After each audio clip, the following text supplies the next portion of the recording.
هروك تسكن ديال باش بلا هروك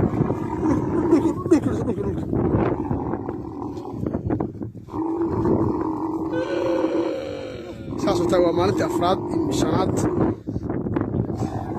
iska baran doontaa geela aragtay iska liso oo habadka ah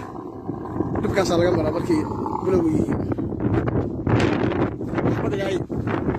wada fiir hala khasna saxada ya iskale